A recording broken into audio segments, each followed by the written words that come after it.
Cosplay! I've done it, you've done it, maybe you haven't, but you will after watching this video. Did you just watch Iron Man again, and now you're like, man, I'm actually gonna build an Iron Man helmet this time, like actually gonna finish it, like it's actually gonna happen, because it's happening actually? I know the feeling, but don't worry, building an Iron Man helmet is easier than it's ever been.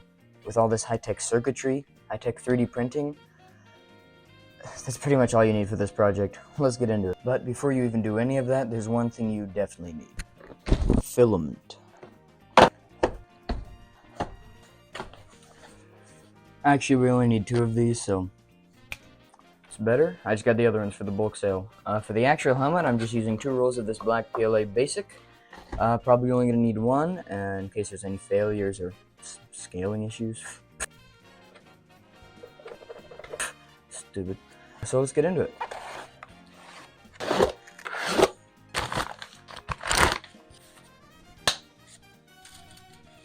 I really like spool refills. They never break in half ever. Nothing ever goes wrong with these. Like it's just perfect. It's like not like they just like fall off the AMS. Like for the actual printing files for the project, I'm using Dough 3D's Mark III. It's got tons of detail, custom motorization kit. Pretty much all you could ever ask for in an Iron Man helmet, really. Oh, well, while that's printing, let me tell you about the sponsor of today's video. It's nobody, bro. I have like 3 subscribers.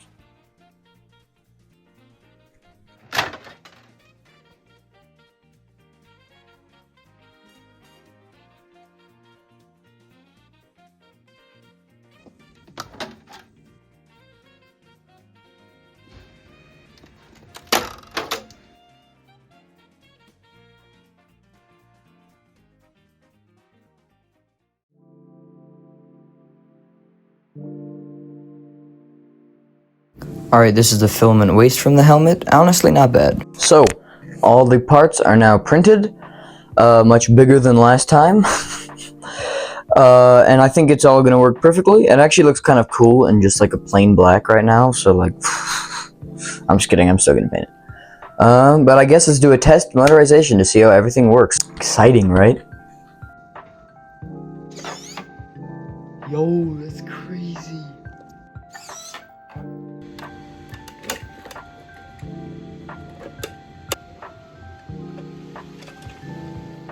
Okay, so now I know that everything is going to fit me when it's all motorized, so I've gone ahead and taken everything apart, and now it is time for the most important step of the whole project, which is sanding and priming. And you might be thinking, no, it's so smooth, but that's probably just the lighting.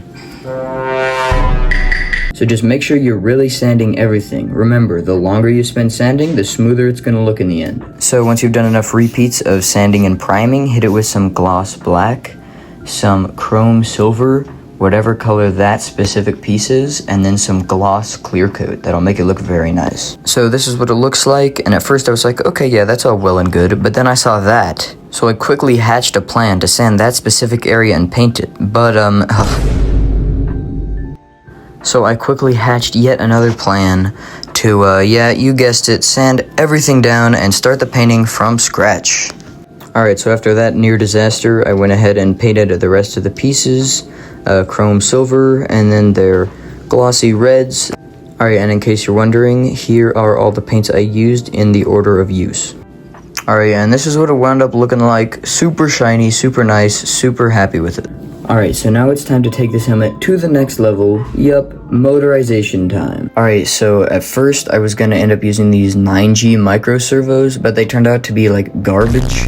The gears were plastic, and also they didn't fit in the included servo mount with 30 file, which was like the whole point I even bought it.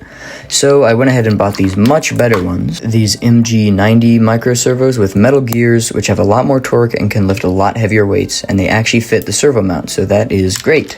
Okay, so now that I have everything straightened out with the servos, I just have to assemble everything and hope it works. Okay, so I motorized the helmet, actually. It's done, it's all motorized, but I forgot to like film anything. But fear not, because I have a whole other helmet that I printed at 98% scale, which is, you guessed it, 2% too small.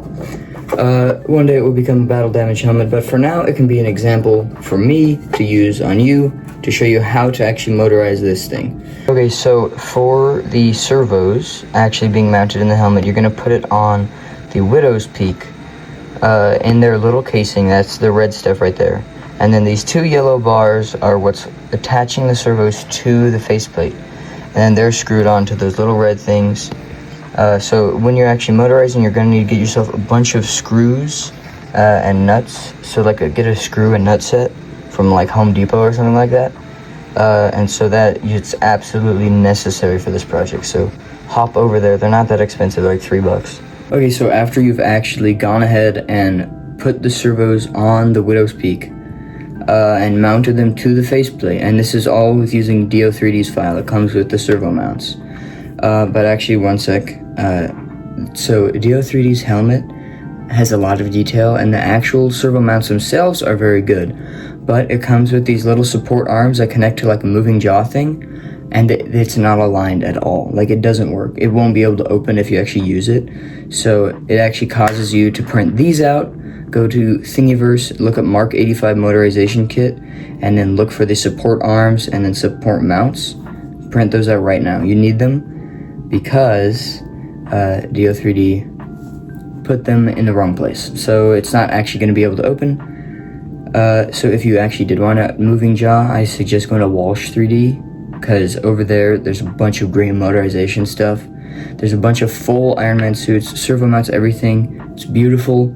But alas, we are working with DO3D. So yeah, let's hop in. Okay, so take your main part of the helmet. I'm filming in a 0.5 so I can get everything in. Sorry if it looks a little weird. But so this little corner behind it is where you're going to put this. And this should be screwed in so it can like swivel up and down. It's what's going to keep the faceplate actually opening and closing smoothly.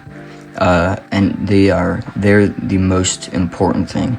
Because even if you do have the servos but you have no support arms, it's not gonna work. It might be able to open, but if you try to close it, it's a disaster. So the motorization kit comes with this little piece right here, and that you're gonna put it right here. Make sure that little corner is aligned with this line. And then if we go ahead and look at the inside of this is where you're going to put the servo mount right here. Roughly. You might have to tweak some things, but generally this is a pretty good placer. So just put it, right there. And then the other side goes on the corner of the faceplate. So that's what it looks like in action. You see it's right there on the corner, and then right there on the faceplate corner, right next to the eye, and kind of like that. So these two arms are used to just guide the faceplate up and down smoothly, so it looks like it does in the movies and it actually works properly. And if you do all that correctly, you should end up with something like this. Alright, so now that everything's wired up and ready to go, I put the circuit board in, and now I'm working on some foam, just to make everything more comfortable, make it sit nice on my head. I also went ahead and bought this limit switch and plugged it into the circuit board, and it actually fit perfectly, so that was super nice. And now that everything is wired up, it looks a little something like this.